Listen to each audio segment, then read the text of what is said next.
Bonjour Eric. Bonjour Ludovic. Je vous remercie d'avoir accepté mon invitation. Vous avez un parcours riche. Donc vous êtes docteur en sciences politiques, enseignant, chercheur et journaliste. Et vos thèmes de prédilection, si on peut dire, sont le fait religieux, la spiritualité et la laïcité. Mhm. Vous enseignez actuellement à l'Institut catholique de Lille Oui, et vous dirigez l'Institut d'études bouddhiques à Paris, donc l'IEB. Euh, Vous avez publié de nombreux ouvrages portant sur le thème de la spiritualité et des religions. Et vous avez collaboré dans des publications telles que Le Monde des religions, mais pas que finalement. Vous avez mhm. participé à de nombreux projets. Et votre dernière publication est un ouvrage collectif dont vous assurez la codirection, et il s'appelle Le spirituel, un concept opératoire en sciences humaines et sociales. C'est ça. Voilà. Donc, votre parcours m'interroge beaucoup et je suis très Mhm. curieux, déjà pour commencer cet entretien, de ce qui vous a amené en fait à vous consacrer à l'étude du spirituel, mais sous cette modalité quand même assez particulière, cet angle qui pourrait sembler de l'extérieur relativement être un angle plutôt intellectuel. Mhm. Et donc, est-ce que vous pourriez nous raconter un petit peu ce qui vous a amené à multiplier ces activités plutôt académiques et universitaires, même si j'imagine bien que ce n'est que la surface des choses.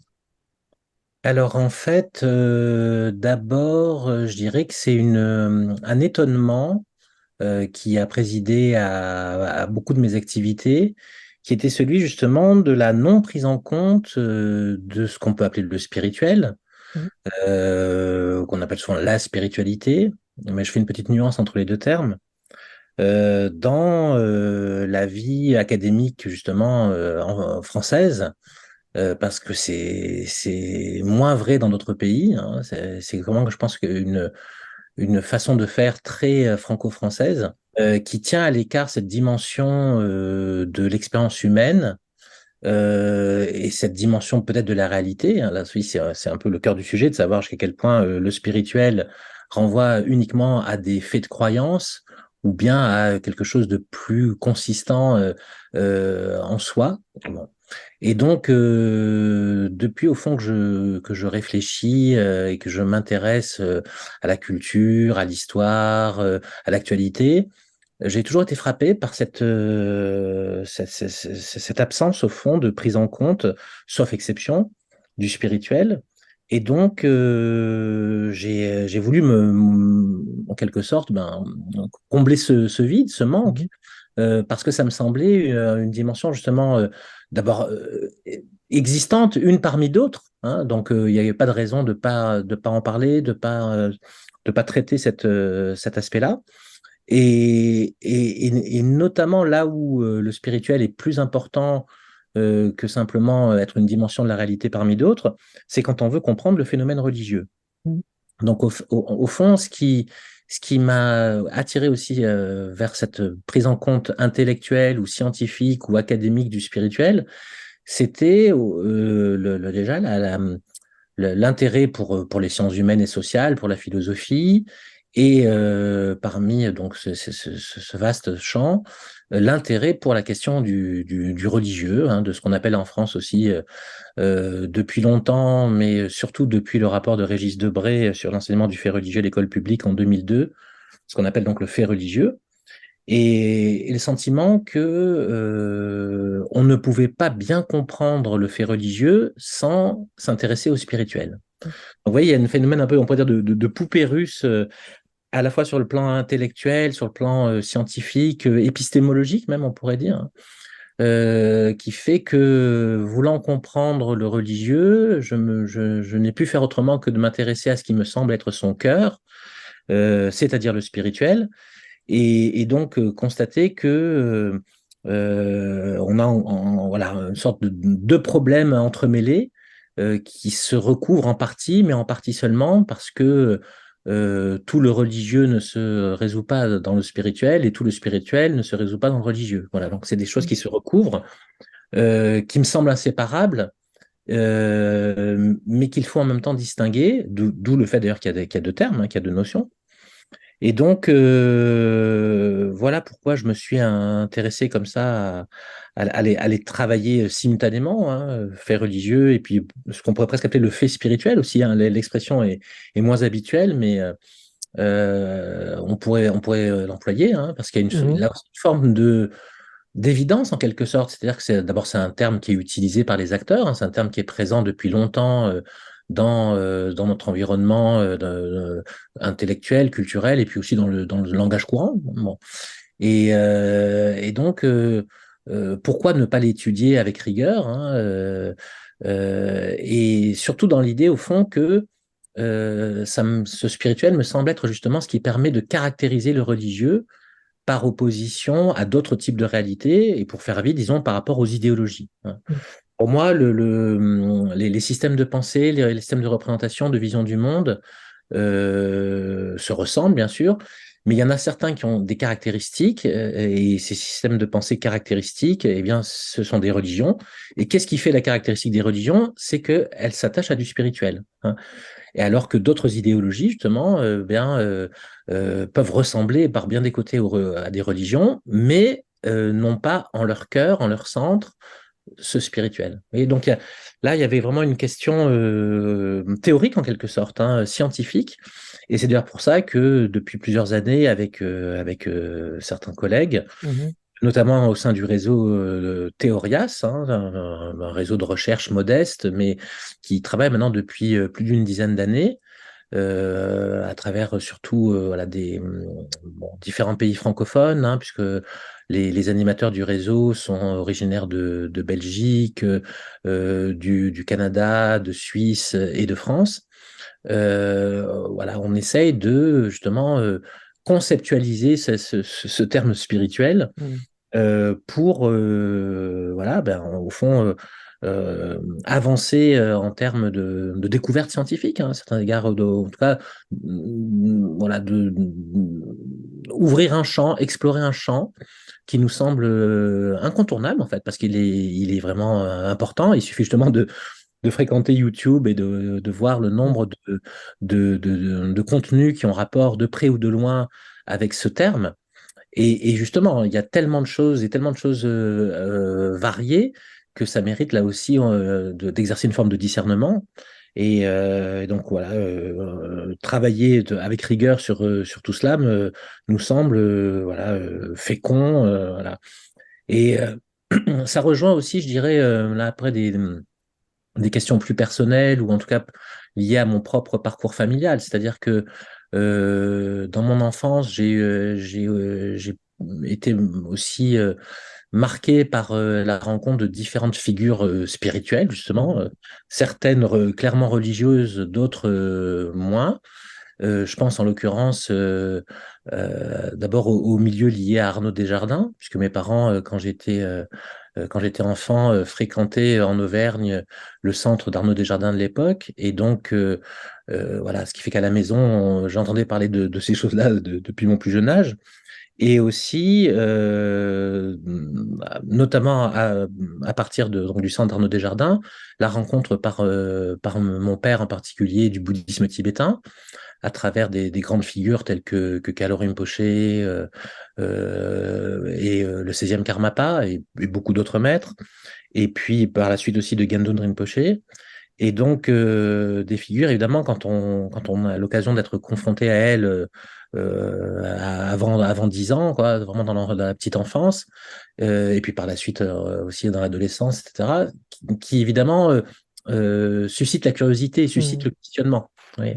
Et je pense que ça, c'est aussi donc une interrogation qui m'habite depuis très longtemps, hein, face à ces figures, hein. Donc une interrogation sur le spirituel, justement sur la sagesse, sur la sainteté, sur tous ces termes qui sont au cœur des traditions spirituelles, au cœur de la philosophie aussi, hein, la sagesse, l'amour de la sagesse, la quête de la sagesse. Mhm. Et sachant que ce qui caractérisait ma culture familiale, c'était aussi justement de s'intéresser à tous ces sujets avec beaucoup d'intensité et en même temps avec une forme d'exigence intellectuelle. Mm. C'est-à-dire voilà, de ne pas prendre les choses pour argent comptant, de toujours exercer une forme voilà, de réflexion, en fait, hein, de réflexion critique, en utilisant aussi les outils des sciences humaines pour ne pas non plus s'en laisser compter, ne pas gober n'importe quoi. Et donc, voilà, à la fois un intérêt depuis l'enfance pour ces sujets et en même temps le souci de hiérarchiser entre le bon grain et l'ivraie, quoi, de constater que dans ce vaste domaine aussi du spirituel, il y a à boire et à manger, si on peut dire familièrement. Et donc, il faut là aussi ne pas être naïf d'une certaine façon, que l'intelligence, la raison a sa place dans cet univers. Hein. Vous voyez, donc finalement, refuser une sorte de clivage qui caractérise beaucoup notre culture française depuis longtemps, mais je crois encore très fort aujourd'hui, entre finalement ce qu'on pourrait appeler la culture officielle ou la culture universitaire Mm. où ces sujets n'ont pas vraiment droit de citer, sauf exception, ou alors dans le cadre confessionnel, et en particulier dans le cadre catholique, qui est le plus puissant en France, mais évidemment avec une surdétermination théologique, hein, donc avec un intérêt pour le domaine, on va dire, mais qui est bien sûr très marqué à une certaine identité, une certaine façon d'envisager les choses d'un côté, et puis de l'autre côté, donc un monde très varié, très bigarré d'intérêt pour le spirituel, mais où la rigueur intellectuelle n'a pas cours, quoi, où on Mm. peut, voilà, où il n'y a pas d'esprit critique, ou ce qu'on peut appeler familièrement le New Age, entre autres. Bon, et donc moi j'avais au fond le sentiment que il fallait rapprocher ces deux univers dans l'idée d'amener de l'ouverture d'esprit du côté scientifique et une plus grande capacité à expliquer des phénomènes qui finalement sont importants, hein, je veux dire, par leur durabilité, leur fécondité, leur prégnance sociale, etc. Donc, on ne peut pas ne pas s'intéresser à ces sujets, enfin, me semble-t-il, et amener aussi de la rigueur, de la raison dans le monde spirituel ou néo-spirituel, dans l'idée que ben, voilà, les facultés humaines de type rationnel ont leur place aussi dans tout ça, et que donc cette vision très clivée, très dichotomique, n'était pas la meilleure possible. Voilà. C'est c'est- c'est d'autant plus intéressant que, notamment dans le bouddhisme tibétain, et même dans le bouddhisme en général, on peut retrouver quand même un certain amour du discernement et également une certaine place pour le travail de l'intellect. Et ça, Mhm. surtout dans le bouddhisme tibétain, où finalement, dans la pratique, on a plusieurs phases. Et d'abord, c'est bah, l'écoute des instructions, la réflexion sur les enseignements, et puis la pratique, et donc qui nous permet d'avoir un discernement et d'avoir des outils pour travailler ce discernement. Et peut-être que aussi, alors c'est une question que je me pose, mais finalement, cet intérêt pour le bouddhisme, notamment le bouddhisme tibétain, on rejoint un petit peu aussi cette, cette recherche de rigueur et de ne pas se laisser raconter Oui. Blanche-Neige et les sept nains, quoi. Ouais, tout à fait. Mais vous savez, vous avez tout à fait raison pour ce qui est du bouddhisme tibétain, mais je crois que c'est vrai de toutes les traditions, au fond, hein. C'est-à-dire que ce qu'on appelle théologie en contexte chrétien, et d'ailleurs, il est intéressant de remarquer qu'on n'a pas vraiment de mots pour synonyme quand on parle d'autres traditions. Mm. Déjà, théologie juive, ça fait un peu bizarre, ou théologie musulmane, bon, c'est des mots qu'on commence à rencontrer, mais donc on va parler plutôt de doctrine, bon, éventuellement de kalam pour l'islam. Et bien évidemment, théologie ne va pas pour une religion comme le bouddhisme, pour des raisons qu'on connaît, puisqu'il n'y a pas de théos unique, hein, mais le fait est qu'il y a de la doctrine. Donc peut-être le mot le plus général, le plus englobant, c'est le mot doctrine. Et au fond, toutes les traditions religieuses, spirituelles, ont une préoccupation pour la doctrine. Et alors là, après, on a besoin du pluriel parce que, au fond, il y a une, une doctrine centrale, on va dire, qui est vraiment bon, le cœur de chacune de ces traditions, et qui elle-même se diversifie, se ramifie en écoles, en courants, euh, plus ou moins différents les uns des autres selon les religions. On voit que par exemple, dans l'hindouisme, il y a des différences extrêmement fortes entre courants. Dans le bouddhisme aussi. Mm. C'est peut-être moins vrai dans les religions monothéistes, encore que, hein, il y a quand même aussi une certaine diversité, même entre écoles de spiritualité catholique, par exemple. Hein, un franciscain et un dominicain n'ont pas les mêmes références, a fortiori un ignatien. Hein, bon. Donc, il y a là aussi des nuances intéressantes, un vocabulaire, des façons de dire et des façons de parcourir le chemin spirituel qui peuvent avoir des différences intéressantes, des couleurs. Et surtout, voilà, ce qui moi m'intéressait, c'était au fond de reconnaître qu'il y a de l'intelligence dans ce qu'on appelle d'habitude la foi ou la croyance, ou en tout cas il peut y en avoir, et que du côté des traditions authentiques, il y en a toujours. Et réciproquement, c'est-à-dire que du côté, par exemple, de la philosophie,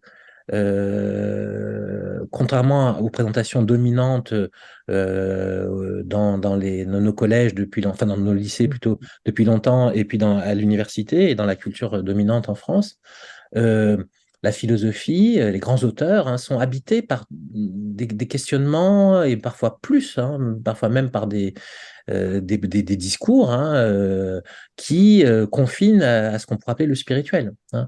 Donc voilà, j'avais vraiment le sentiment qu'il y avait une sorte de mutilation dichotomique, manichéenne, dans laquelle moi-même j'avais été formé, en tout cas en dehors de mon berceau familial, Mhm. et qui me semblait incompréhensible en fait, enfin, qui me semblait défigurer la réalité. Alors, donc au départ, vraiment, je pense que tout mon parcours s'explique par un étonnement devant ce manichéisme, hein, ces dichotomies croire, savoir, pour faire vite, hein, puisque voilà, on le dit parfois en ces termes, hein, le savoir scientifique, rationnel d'un côté, et le religieux, le spirituel du côté uniquement de la foi et de la croyance.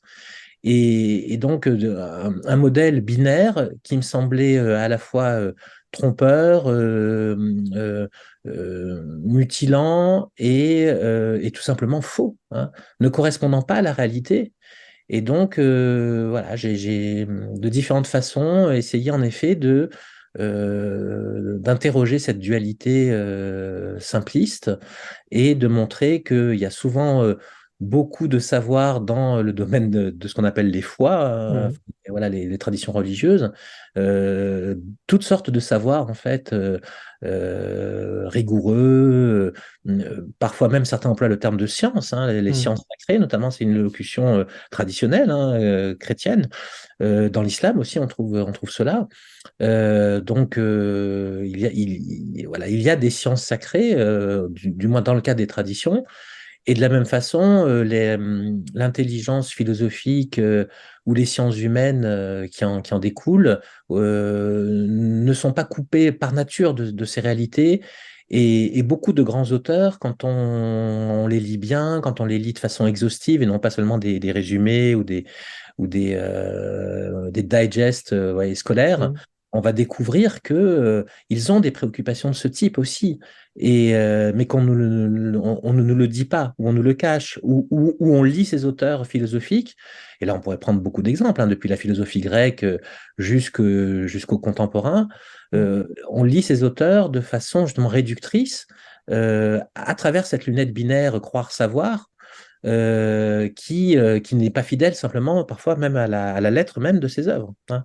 Donc là, pour moi, il y a toujours eu quelque chose à la fois de l'ordre de l'étonnement et de presque une sorte de scandale intellectuel, hein, de dire, Mhm. mais les choses ne sont pas ce qu'on nous dit.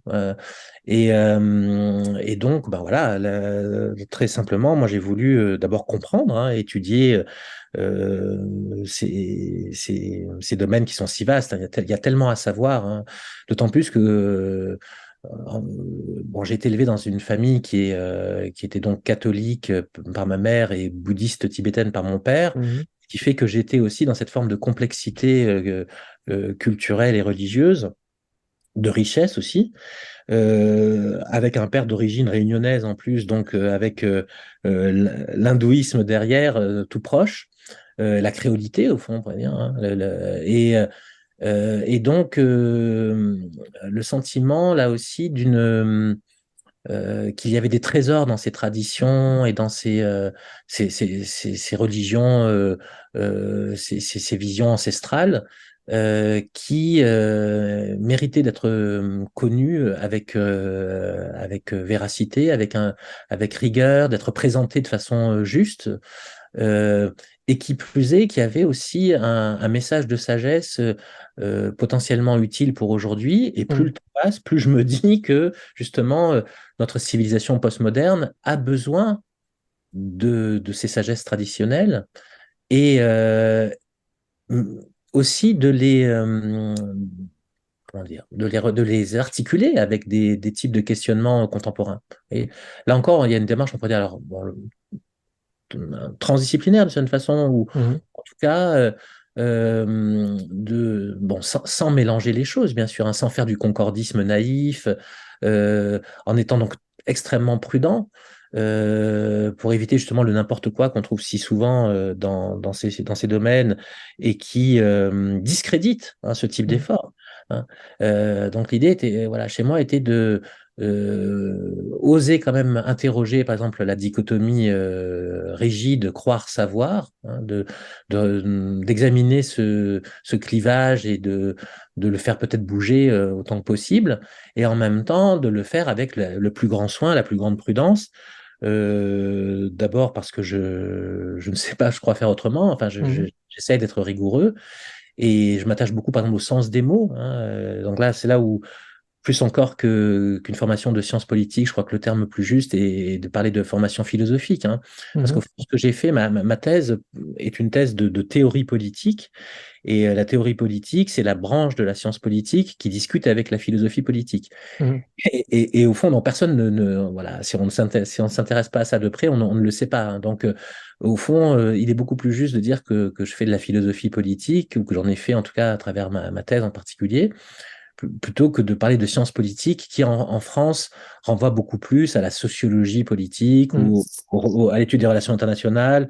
Voilà, il y a d'autres branches de la discipline qui sont beaucoup plus connues, beaucoup plus fournies, alors qu'en fait, moi, enfin, ma façon de travailler, elle est très philosophique, et avec cette attention justement au sens des mots et à un emploi le plus rigoureux possible des mots.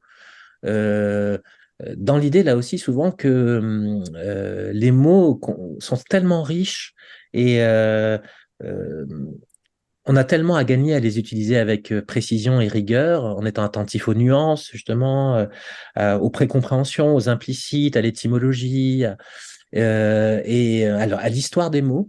Et donc, que tout ça était vraiment fécond, notamment là aussi pour eux éviter de retomber dans ces dichotomies très idéologiques, en fait, et dominées par le matérialisme, au fond, hein. Donc, Mm. vraiment l'idée aussi que, voilà, souvent, plus on prétend être libre de croyances et d'idéologie, et plus on l'est, en fait.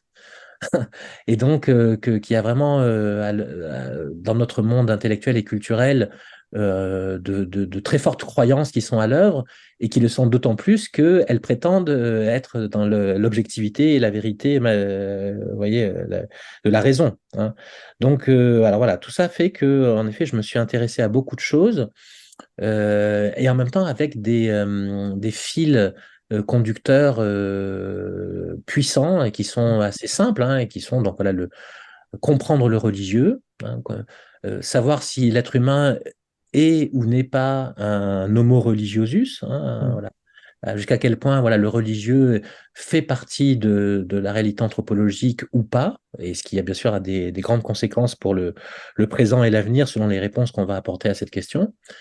Et puis, la question du spirituel, justement, hein. Donc, au fond, est-ce qu'on n'est pas obligé d'envisager la réalité humaine dans un lien entre le spirituel, le religieux et le sociopolitique, hein, le fonctionnement de la cité dans ses aspects les plus prosaïques? et voilà, amène finalement à déplacer beaucoup de choses qu'on croit savoir. Vous voyez, il y a un renouvellement assez fort qui peut être atteint par ce type de questionnement. Et donc, c'est ce qui m'intéresse beaucoup dans la prise en compte du spirituel. C'est-à-dire que Mm. j'y vois presque donc l'occasion d'un changement de paradigme global. Hein. C'est-à-dire que là aussi, c'est quelque chose dont on parle beaucoup et depuis longtemps, hein, la nécessité d'une nouvelle culture, d'une nouvelle intelligence plus englobante, plus ouverte, moins occidentalo-centrée, etc. Et au-delà donc de pétitions de principe, j'ai le sentiment qu'en travaillant sur le spirituel de façon rigoureuse, on pourrait peut-être y arriver. Hein. On pourrait Mm. peut-être arriver en fait à réarticuler les savoirs traditionnels et les sagesses ancestrales, notamment extra-occidentales, et ce que l'Occident a produit de meilleur en termes de rigueur intellectuelle. Et donc voilà, cette aventure-là me passionne. Ça, Mm. Ça s'entend, ça s'entend. Et ça me. Il y a une question qui est venue à plusieurs reprises là. C'est justement donc ce travail sur le fait religieux, le fait spirituel Mm, semble être un travail relativement euh, à la troisième personne, comme un scientifique finalement sur un mm, objet de recherche. mhm, Et est-ce que, compte tenu de votre parcours aussi, il y a une part d'expérimentation à la première personne de ça, c'est-à-dire mm, notamment du spirituel. Et est-ce que, si c'est le cas, est-ce que ça a influencé mm. votre travail de recherche finalement? Alors, vous savez que c'est une question piège, bien sûr, parce que, en effet, sur ces thématiques, si je réponds positivement, aux yeux, là aussi, de l'intelligence dominante, ça risque de disqualifier tout ce que je peux produire, parce qu'on me Hmm. dira, mais oui, vous êtes jugé parti, vous êtes dans une démarche au fond, non objective, de croyance, voire d'apologétique, vous voyez, bon. Hmm. Donc, la première chose qu'on peut dire, c'est que ce reproche évident qu'on pourrait faire, si je répondais positivement à la question, hein, donc de l'expérience du spirituel, on ne la fait pas dans d'autres domaines. Vous voyez, Hmm. je sais pas, par exemple, quelqu'un qui réfléchit sur la littérature et sur l'esthétique, le fait qu'il soit lui-même écrivain ou artiste va être considéré au contraire comme une force, enfin une capacité, va être encore un meilleur connaisseur rationnel du phénomène qu'il prétend étudier ou expliquer, alors que dans ce domaine-là en particulier, hein, et ça c'est très franco-français, hein, c'est beaucoup moins vrai ailleurs, hein, Hmm. mais au fond, en France, seuls les athées sont censés pouvoir parler avec rigueur et de façon scientifique des phénomènes religieux, par exemple. Vous voyez. C'est très, Hmm. très net. On le sent encore même dans des débats. Ce sont des postures discursives et intellectuelles très répandues, hein, où, par exemple, voilà, quand on va parler d'un sujet comme la religion, tel locuteur va commencer par dire, écoutez, moi, je suis athée et je peux dire que. Et ça passe de soi, alors que personne, ça passe naturellement, vous voyez, alors que personne va commencer par dire moi je suis croyant et je peux voilà en déduire que dans l'espace universitaire par exemple ça ne se fait pas, hein, c'est Ouais, impossible. mais Ouais. c'est compréhensible si, à tout le moins, si on considère que finalement la spiritualité est une question de croyance. On pourrait considérer qu'en tout cas que certaines pratiques spirituelles, et d'ailleurs il y a le mot dedans, pratique, ont plus pour objet de débusquer justement des croyances et de faire de nous faire voir entre guillemets, de façon directe les choses telles qu'elles sont. Et bien évidemment, c'est toujours à travers un prisme culturel, ça, Mhm. j'en conviens. Mais voilà, mais je comprends votre réponse et je vais peut-être rebondir sur une autre question pour aller un peu plus loin là-dessus, c'est-à-dire, vous êtes actuellement directeur de l'IEB, donc l'Institut d'études Mhm. bouddhiques. Et, euh, et je pense que ce serait peut-être intéressant justement, pour faire le pont entre les deux, d'expliquer ce que c'est que cet institut. Oui, Parce oui, mais que, c'est est-ce une que question. de l'extérieur, on pourrait se dire, ah, c'est quoi? C'est un centre de pratique? Est-ce que Mhm. c'est une université? C'est un centre de formation? Qu'est-ce que c'est? Ouais. Ben, vous avez tout à fait raison, c'est très judicieux de parler de l'IEB maintenant parce que ça correspond précisément à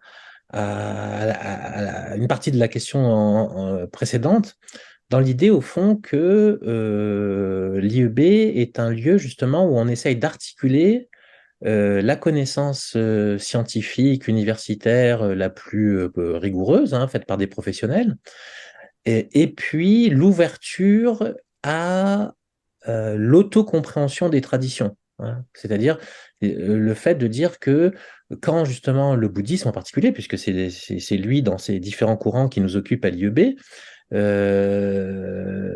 quand le bouddhisme justement évoque une certaine vision du monde, de la réalité, de l'homme, euh, l'attitude juste scientifique, c'est de prendre au sérieux cette position, en fait, de l'examiner, voilà, sans a priori, c'est-à-dire sans la considérer a priori comme étant fausse ou irrationnelle, hein. Donc, par exemple, quand on va enfin, demander à un universitaire de faire une intervention sur la notion de karma ou sur la notion de Mm. samsara ou de renaissance, euh, on- à l'IEB, on ne va pas avoir un petit sourire en coin en disant oui, tout ça, ce sont des croyances irrationnelles et sans prendre le temps de les examiner en profondeur. Mais au contraire, justement, on va essayer d'entrer dans l'intelligence de ces discours, de ces visions, de ces symboles, des œuvres picturales que ça peut, que Mm. ces conceptions ont pu occasionner. Je pense à la roue de la vie, vous voyez, par exemple, les pratiques en rapport, etc., etc.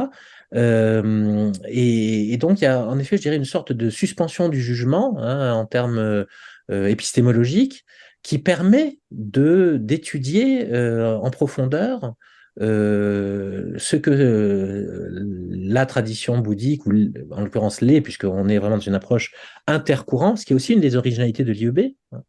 On a donc, on essaye en tout cas d'avoir la pluralité maximale des courants traditionnels du bouddhisme représentés dans nos cours et donc de mettre en dialogue aussi ces conceptions traditionnelles, hein.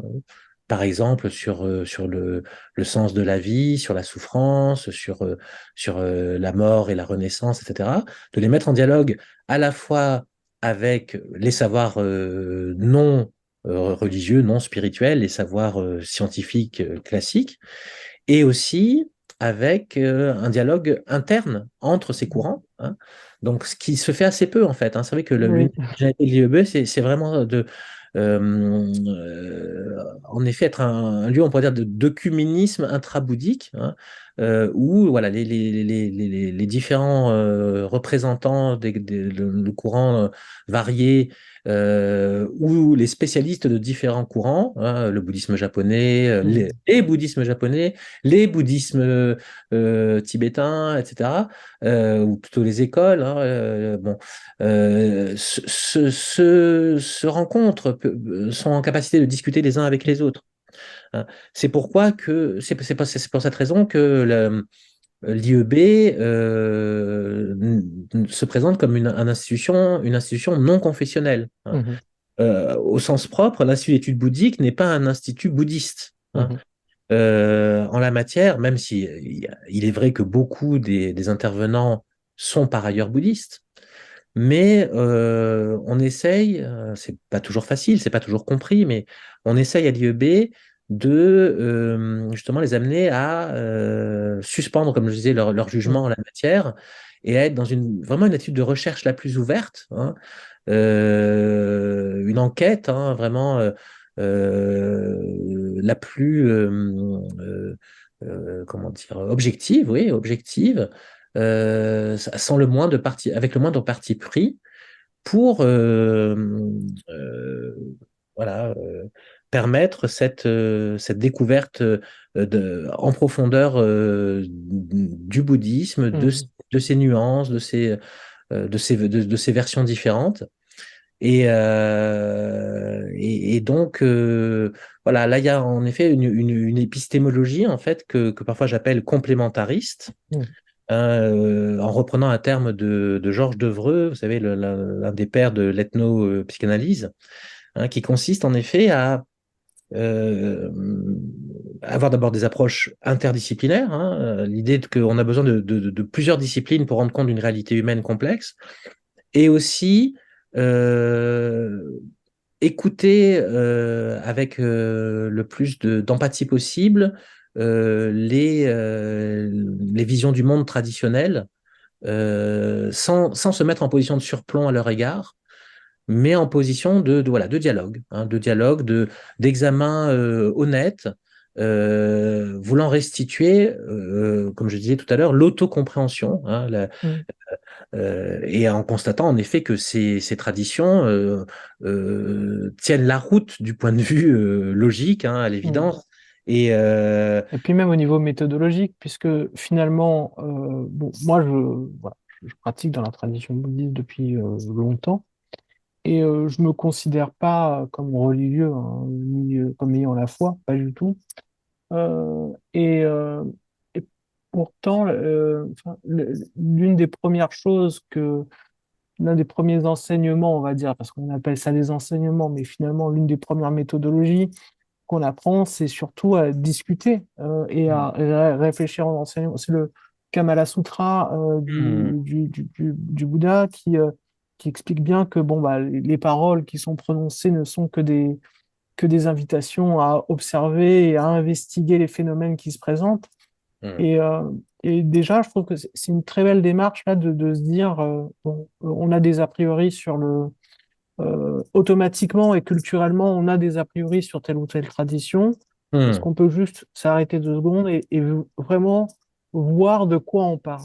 Qu'est-ce que c'est finalement ouais, que c'est avant même de dire c'est bien, c'est pas bien, d'y souscrire ou pas, mais de vraiment savoir. Et c'est vrai que d'avoir des intervenants qui sont peut-être pas tout à fait objectifs dans leur approche, puisque peut-être qu'ils sont eux-mêmes pratiquants de tradition, c'est pas mal finalement, puisque j'ai l'impression que c'est un peu comme des sciences à la première personne, c'est-à-dire hmm, on est bah, sur l'exploration même des phénomènes et du contexte dans lequel les phénomènes prennent place et des conditionnements qui font que la vision qu'on a de ces phénomènes est biaisée. Et donc hmm. j'aime bien cette approche de l'IEB qui est vraiment voilà, entre deux mondes. Ouais, ouais.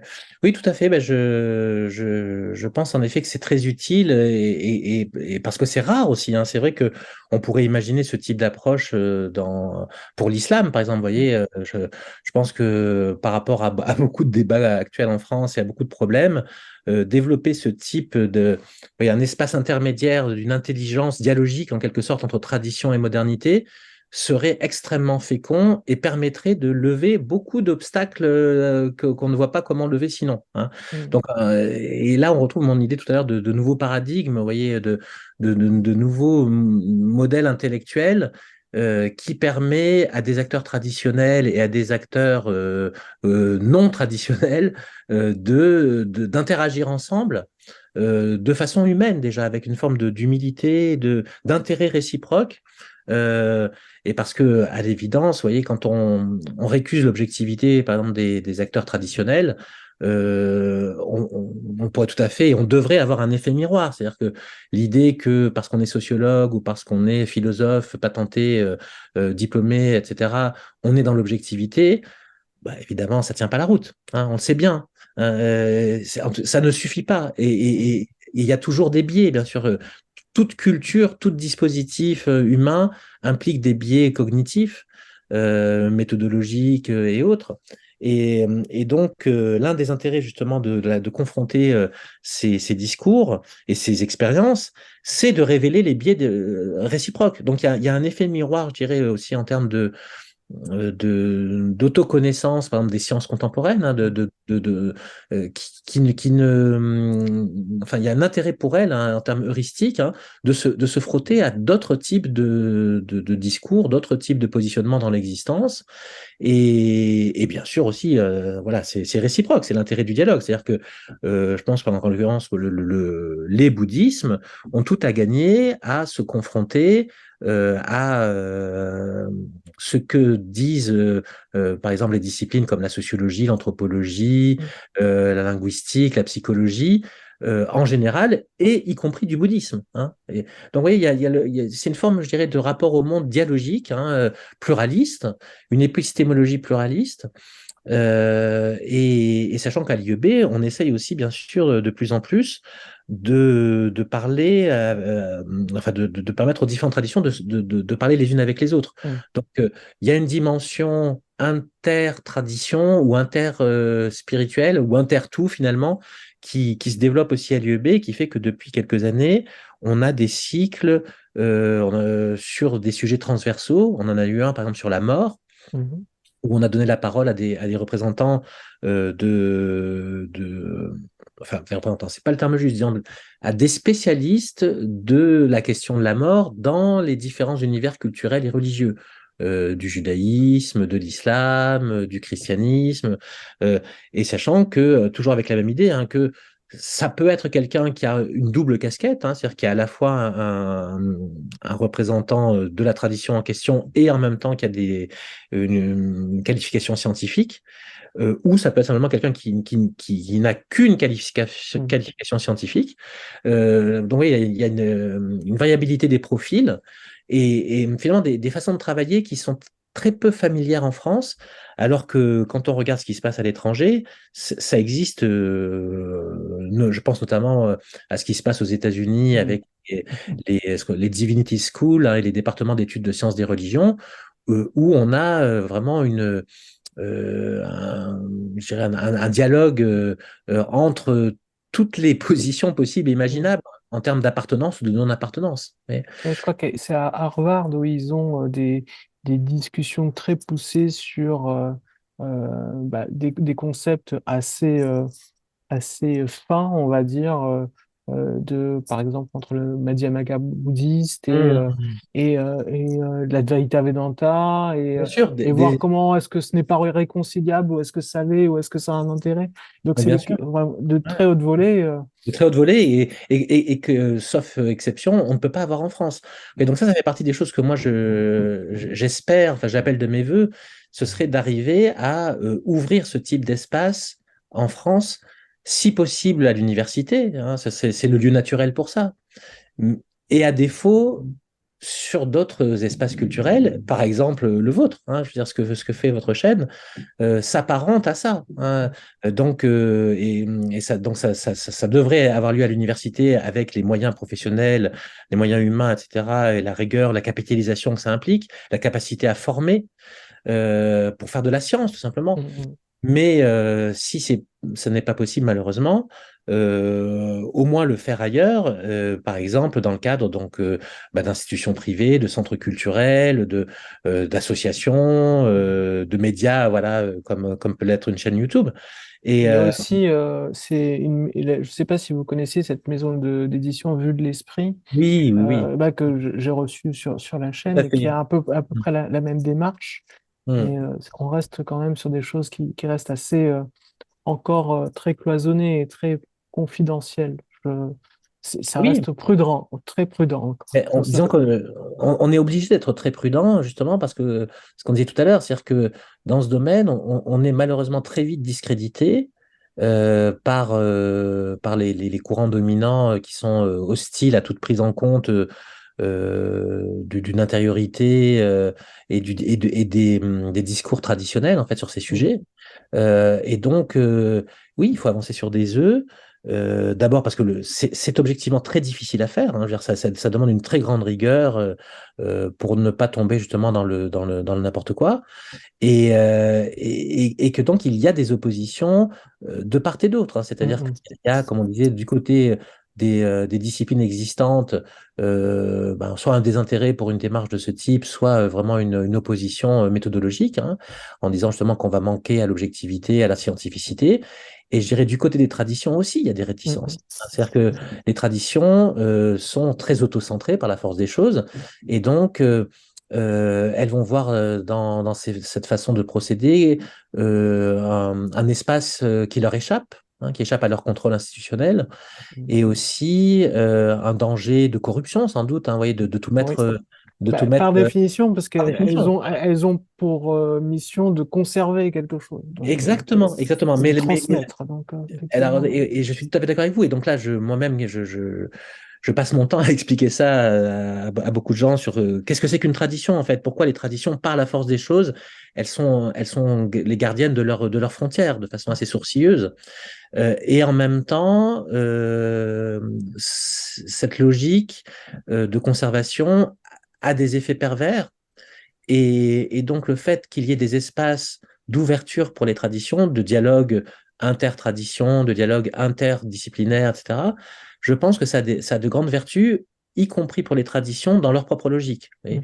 pour là aussi maintenir une forme de liberté de parole, une forme de liberté de la recherche, une forme de fraîcheur, en fait, hein, d'authenticité. Euh, et pour éviter là aussi qu'on aille vers des phénomènes d'enfermement scolastique. Hein. On sait bien que Mm. au fond, c'est ça, on pourrait le résumer comme ça. Il y a des scolastiques religieuses, celles-là, on les connaît et on voit leurs dangers, leurs limites. Mais il y a aussi des scolastiques non religieuses, académiques, dans l'université et à l'extérieur. Et tous ces discours enfermants sont nuisibles, au fond, enfin, ont une forme. Enfin, et sont en miroir. Et il y a un effet, au fond, euh, comment dire, oui, de mimétisme entre les logiques d'appartenance, les logiques exclusives. Et je crois que notre monde a vraiment besoin aujourd'hui de crossover, quoi, de gens qui Mm. permettre de créer des brèches, en fait, hein, parce qu'il y a il y a des pans entiers de l'expérience humaine qui sont peu explorés. Hein.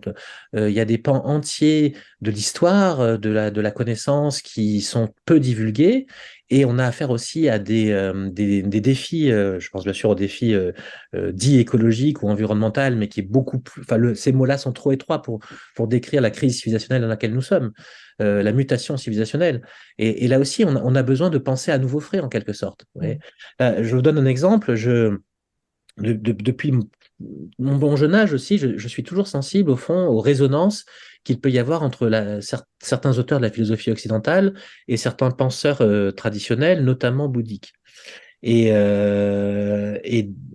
en fait, donc depuis des années, sans avoir publié sur le sujet, hein, mais j'accumule des choses, des anecdotes, des données, hein, sur ces croisements, ces ressemblances, Mm. et aussi en fait sur les fécondations mutuelles qui ont pu avoir lieu par le passé. Au fond, enfin, j'avais quand même fait un atelier très, comment dire, artisanal sur Mhm. le sujet à l'IEB, hein, sur ce que j'avais repris le terme de gréco-bouddhisme, hein, le Oui. gréco-bouddhisme. Voilà.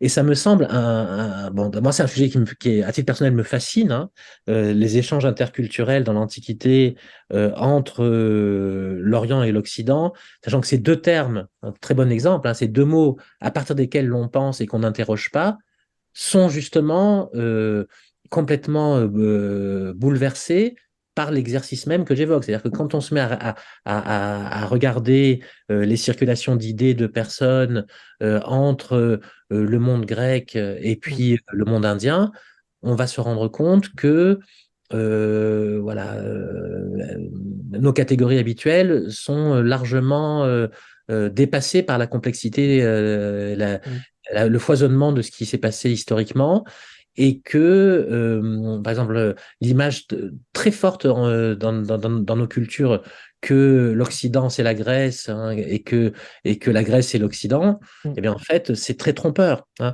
Là aujourd'hui, j'en arrive à me dire par exemple que le miracle grec, si on peut parler ainsi, c'est celui d'une civilisation pivot. Hein. Mhm.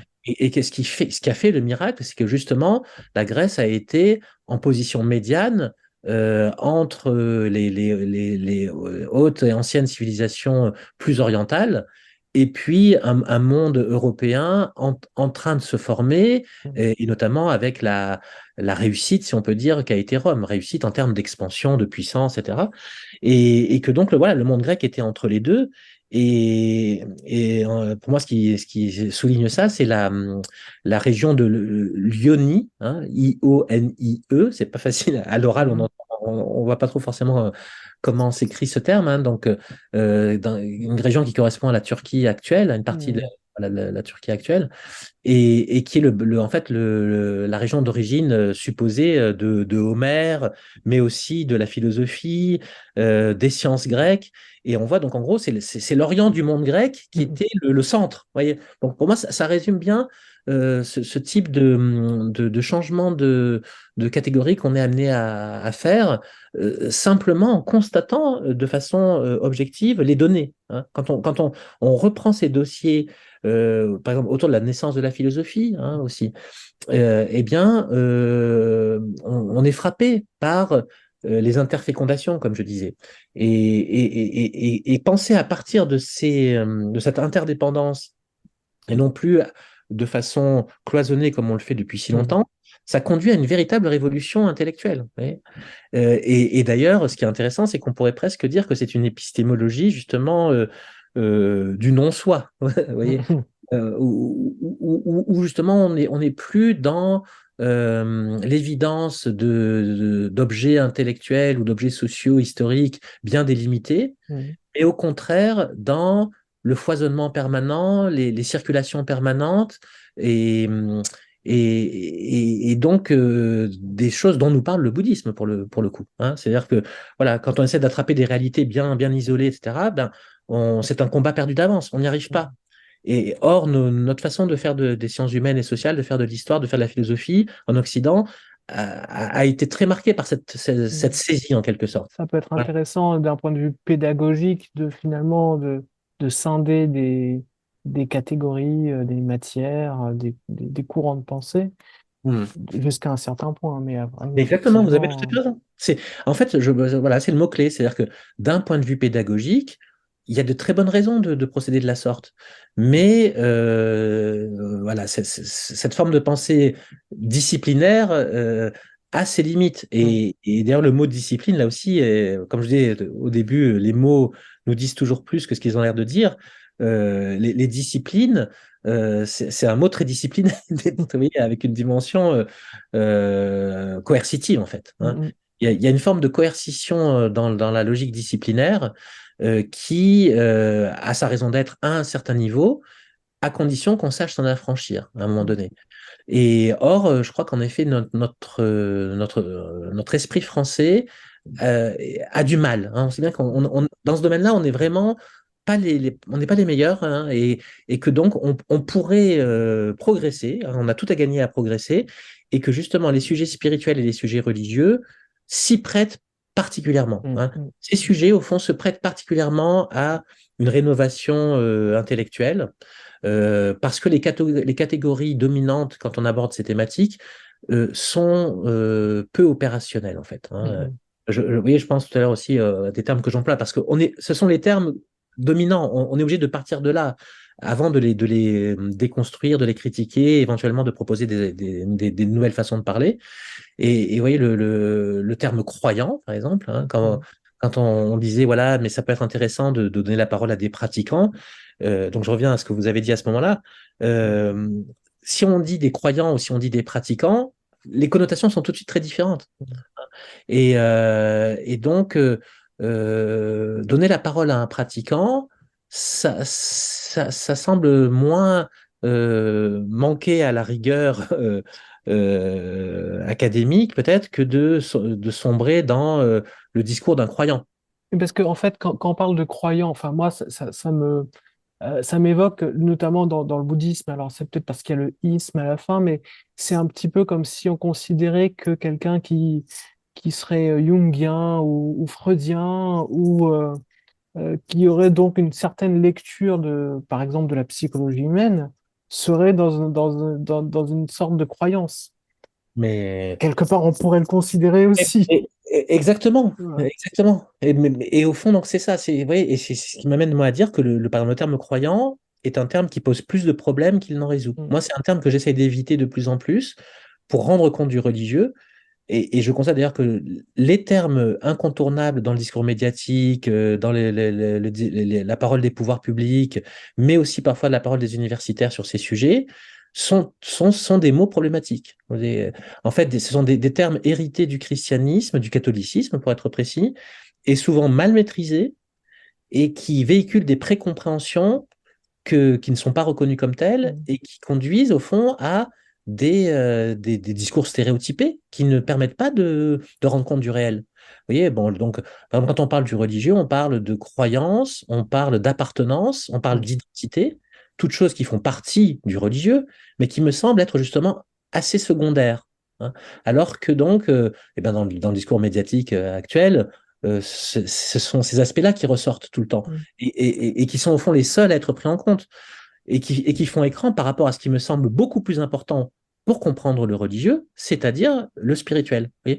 Et là, donc, de mon point de vue, il y a vraiment un propos de nature scientifique, hein. C'est pas parce que je serais croyant que je dis ça. C'est parce que je pense vraiment que ne pas envisager l'importance du vécu religieux, hein, de ce qu'on appelle parfois l'expérience religieuse et spirituelle, à ce niveau-là, les deux ont tendance à se confondre, me semble-t-il, eh bien, ça nous empêche de comprendre ce qu'est le religieux. Mm. Et donc là, vous voyez, il y a donc cet enjeu, au fond, de faire de la bonne science du religieux, hein, et tout en constatant d'ailleurs que la science du religieux en tant que telle n'existe pas dans notre pays, hein. On a beaucoup de lieux où se développent des recherches de très haute qualité sur ces thématiques, hein. Je pense à des laboratoires comme le GSRL auquel j'appartiens, au groupe Sociologie, Religion, Laïcité, mais il y en a d'autres, hein. Il y a le César, il y a des pôles, par exemple à Strasbourg, qui sont très très forts sur ces thématiques. Bon, mais on n'a pas en tant que tel l'équivalent de ce qui existe en Allemagne, par exemple, avec la Religionswissenschaft, hein, Mhm. la science du religieux, et qui produit des connaissances de haute qualité depuis très longtemps, sachant que les Allemands ont en plus des disciplines filles, en quelque sorte, hein, appliquées, hein. Il y a une science fondamentale qui est la science du religieux, et puis Mhm. on a la Religionsdidaktik, hein, la didactique des religions, qui s'intéresse à savoir comment on forme des enseignants sur le religieux, Mm. hein, par quels outils, etc. Et puis on a de la Religionspädagogik, hein, la pédagogie des religions, c'est-à-dire comment on apprend à des enfants à comprendre les religions, Mm. la leur et puis celle des autres. Et puis, a fortiori, quand on n'a pas de religion soi-même. Vous voyez. Bon, toutes sortes de choses sur lesquelles nous, les Français, nous sommes vraiment très démunis, hein. Donc là, vous voyez, je parle simplement au fond de science, hein, de science et des applications sensées de la science, dont notre société extrêmement diversifiée sur le plan religieux, sur le plan culturel, a besoin, hein. C'est comme si la France était l'un des pays qui a le plus besoin de ce type de connaissances et qui est l'une des moins habilitées à le mettre en œuvre pour l'instant. Mm. Là, il y a une sorte d'écart, hein, il y a de blocage, d'aveuglement qui bien sûr a rapport avec ce qu'on appelle d'habitude la laïcité, hein. Et là aussi, avec beaucoup de malentendus, c'est-à-dire que la laïcité est elle-même l'objet de tout un tas de représentations inappropriées, hein. Ouais. Et ce qui est Qui... logique, hein. Tout ça, en fait, fait une sorte de complexe Mm. culturel qui me semble devoir à la fois être étudié et aussi être transformé dans un sens plus démocratique, plus humaniste, plus Mm. approprié à la réalité de notre pays et du monde qui vient. Donc là, on a fait quand même un on a brossé une grande partie de ce que vous avez, enfin une grande partie, au moins une partie, on va dire, de ce que vous pratiquez comme recherche, comme Mhm. investigation. Et on a évoqué cet ouvrage, Le spirituel, un concept opératoire en sciences humaines et Mhm. sociales, donc qui est sorti il y a un peu plus d'un an. Oui, exactement. Et, euh, et donc ma question pour terminer cette entrevue, c'est de savoir, est-ce que vous continuez un petit peu sur votre lancée ou est-ce que vous avez de nouveaux projets, de nouveaux axes d'études ou des choses à annoncer éventuellement? Écoutez, non, non, je continue à penser que le spirituel mérite d'être étudié en tant que tel, de façon sérieuse, hein. Mhm. Je vais peut-être prononcer un mot que j'ai pas encore prononcé parce que qui résume beaucoup de choses que j'ai déjà dites, qui est le mot de religiologie. Vous savez, j'emploie ce terme de plus en plus. C'est un mot qu'emploient parfois les Québécois, Mm. qui est pas familier, hein, mais son côté justement un peu disruptif me semble de bon aloi pour réveiller l'auditoire en disant mais de quoi parle-t-on, etc. Ben voilà, justement, on a, je crois, besoin d'une religiologie. Et à mes yeux, cette religiologie implique une connaissance rationnelle du spirituel, hein, donc de conceptualiser le spirituel, ce qu'on essaye de faire avec d'autres collègues dans cet ouvrage collectif, et donc on a mené aussi par ailleurs. Et donc là, il y a vraiment une démarche qui me semble heuristique, hein, qui permet de découvrir des choses, de renouveler des discours, des approches de façon féconde. Ça implique aussi donc de s'intéresser à la laïcité. Vous voyez, donc là, le terme laïcologie n'est pas familier, mais au fond, on a besoin d'une laïcologie. Vous voyez, la laïcité, c'est tellement complexe, c'est tellement spécifique, et Mm. laïcité à la française, mais ses équivalents, mutatis mutandis dans d'autres cultures aussi, que, vous voyez, au fond, voilà, moi, ce que j'entends par religiologie, c'est cette discipline qui serait capable de prendre en compte toutes ces choses reliées les unes avec les autres. Et donc, voilà, je continue en effet à travailler sur ce terrain qui est très vaste, évidemment, hein, bon, et en même temps, en effet, voir comment le travail sur la notion de spirituel peut, par exemple, éclairer certaines disciplines en tant que telles, notamment la philosophie, hein. Donc, je Mm. m'intéresse beaucoup aussi au fond, à retrouver ce qui me semble la racine de la philosophie, hein, c'est-à-dire la quête de la sagesse, et sachant que je mets un lien entre spiritualité et sagesse, hein. Pour moi, c'est des termes qui sont, bon, ils sont distincts, hein, donc ça serait intéressant d'ailleurs de les creuser en tant que tels, mais je pense que on pourrait imaginer une sorte de renouvellement de la philosophie en l'accent vraiment sur cette dimension sapientielle ou même spirituelle, et aussi permettre de contribuer aux besoins qui me semblent le plus fort aujourd'hui, c'est-à-dire d'une sagesse démocratique, ou Mm. peut-être deux sagesses démocratiques au pluriel, parce que je les imagine comme étant justement en dialogue, hein. Il ne s'agit pas d'avoir une vision monolithique, fermée, au contraire, hein. Là, on retombe dans l'idéologie. Donc non, d'ouvrir des espaces de dialogue et de libre recherche autour de la question de la sagesse, ce que j'appelle parfois des maisons des sagesses. Vous voyez. J'imagine des lieux comme ça où tous ces savoirs pourraient être proposés, étudiés, creusés, et aussi On qui pourraient... imagine des colonnes grecques avec des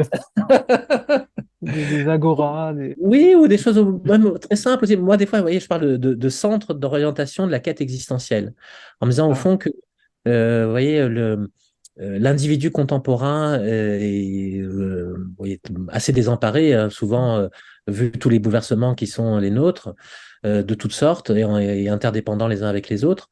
Et donc, des besoins émergents ne sont plus couverts, hein, et donc, le fait d'avoir des médiateurs du fait religieux, de la laïcité, et sans oublier un intérêt pour le spirituel, pourrait, vous voyez, accompagner ces quêtes contemporaines de façon très libérale, hein, de façon très, comment dire, laïque, au meilleur sens du terme, et que ça pourrait être justement un débouché pour cette formation religiologique, vous voyez. Donc là, il y a une perspective vraiment, vous voyez, féconde qu'on peut envisager. Alors, c'est plus de l'ordre encore du rêve ou du souhait mm, que d'un projet vraiment constitué.